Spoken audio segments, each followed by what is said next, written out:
साथ वहां से चले गए।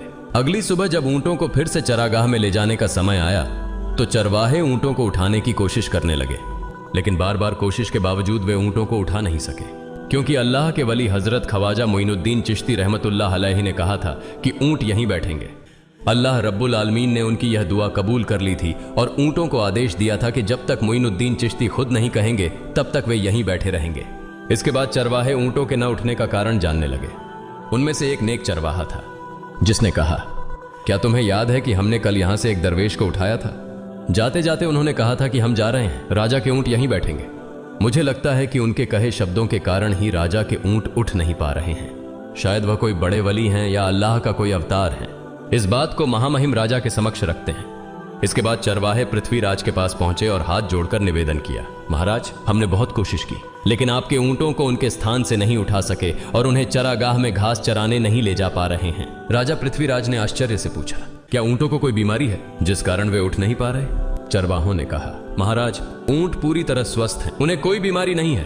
पृथ्वीराज ने कहा, तो फिर वे अपनी जगह से क्यों नहीं उठ रहे? चरवाहों ने कहा, महाराज, कल उस स्थान पर एक दरवेश बैठे थे, हमने उनके और उनके साथियों के साथ काफी दुर्व्यवहार किया और उन्हें वहां से उठा दिया था। जाते जाते उन्होंने कहा था, राजा के ऊंट यहां बैठेंगे और उठेंगे नहीं। हमें लगता है कि दरवेश की बद्दुआ के कारण ही ऊंट अपनी जगह से नहीं उठ पा रहे हैं। तब पृथ्वीराज ने हुक्म दिया, अच्छा, जाओ और उस दरवेश को मेरे पास ले आओ। जब हजरत ख्वाजा मोइनुद्दीन चिश्ती रहमतुल्लाह अलैहि पृथ्वीराज के दरबार में पहुंचे तो पृथ्वीराज ने उनसे पूछा, ए दरवेश, आपने मेरे ऊंटों को क्यों पंगु बना दिया है? मेरे ऊंट भूखे मर रहे हैं, कृपया अपना जादू उनसे हटा लें।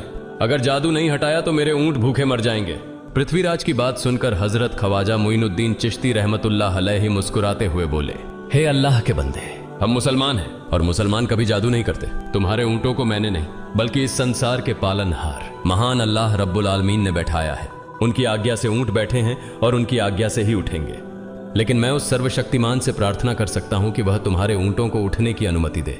इसके बाद हजरत ख्वाजा मोइनुद्दीन चिश्ती रहमतुल्लाह अलैहि ने अल्लाह से दुआ की, हे अल्लाह, इन ऊंटों को उनकी जगह से उठने की तौफीक दें। हजरत ख्वाजा मोइनुद्दीन चिश्ती रहमतुल्लाह अलैहि की दुआ करते ही चरवाहों ने देखा कि ऊंट अपनी जगह से उठकर चरागाह की ओर बढ़ने लगे।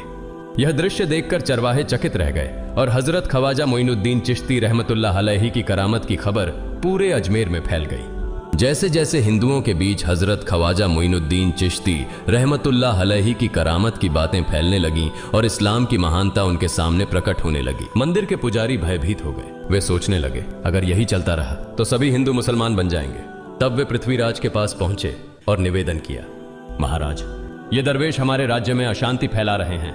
यदि आपने अभी इनका कोई उचित समाधान नहीं निकाला तो ये दरवेश सभी हिंदुओं को मुसलमान बना देंगे और तब हमारे देवताओं की पूजा करने वाला कोई नहीं बचेगा। आप इन्हें यहां से भगा दें, नहीं तो ये हमें यहां से बाहर निकाल देंगे। महाराज, हम आपको एक और भयावह बात बताना चाहते हैं। ये दरवेश कहते हैं कि जिन मूर्तियों की हम पूजा करते हैं वे पूजनीय नहीं है। उनका कहना है कि ये केवल निर्जीव पत्थर है जिनमें कोई शक्ति नहीं है। ये साधारण लोगों को इस तरह की बातें बताकर भ्रमित करना चाहते हैं। सबसे आपत्तिजनक बात यह है कि ये दरवेश हर दिन 5 बार हमारे पवित्र तालाब में हाथ लगाकर उसे अपवित्र कर रहे हैं। पुरोहितों की बात सुनकर पृथ्वीराज ने हजरत ख्वाजा मोइनुद्दीन चिश्ती रहमतुल्लाह अलैहि को बुलाया। जब हजरत ख्वाजा मोइनुद्दीन चिश्ती रहमतुल्लाह अलैहि उनके दरबार में पहुंचे तो पृथ्वीराज ने कहा, ए दरवेश, हम देख रहे हैं कि आप गोमाता का मांस खाते हैं और हमारे देवताओं का अपमान करते हैं। हमारे धर्म के बारे में तरह तरह की उल्टी सीधी बातें कर रहे हैं। हम यह सहन नहीं कर सकते। हम यह भी देख रहे हैं कि आप हमारे पवित्र तालाब को अपने अपवित्र हाथों से खराब कर रहे हैं। आप तुरंत हमारे देश से चले जाएं। हजरत ख्वाजा मोइनुद्दीन चिश्ती रहमतुल्लाह अलैहि ने कहा, बाबा, हम लोग तो केवल वुजू करते हैं, नहाते नहीं। अगर पूरी देह के स्पर्श से आपके तालाब का पानी खराब नहीं होता है तो केवल हमारे हाथ और चेहरे के पानी से तालाब अपवित्र कैसे हो सकता है? यह सुनकर पृथ्वीराज ने कहा, वे सभी लोग हमारे धर्म के हैं जबकि तुम लोग कहीं और से आ गए हो। तुम हमारे धर्म के नहीं हो, इसलिए तुम्हारे हाथ लगाने से हमारा तालाब अपवित्र हो जाता है। तब हजरत ख्वाजा मोइनुद्दीन चिश्ती रहमतुल्लाह अलैहि ने कहा, अच्छा बाबा, हम अब आपके तालाब के पानी को हाथ नहीं लगाएंगे, लेकिन हमें पानी की जरूरत है तो हम चाहते हैं कि केवल एक बर्तन में पानी ले लें। पृथ्वीराज ने कहा, ठीक है, तुम पानी ले सकते हो, लेकिन तुम्हारा बर्तन तालाब में लगे, तुम्हारे हाथ नहीं। अगर तुम्हारे हाथ स्पर्श करें तो हम इसके खिलाफ सख्त कार्रवाई करेंगे। राजा के साथ सहमति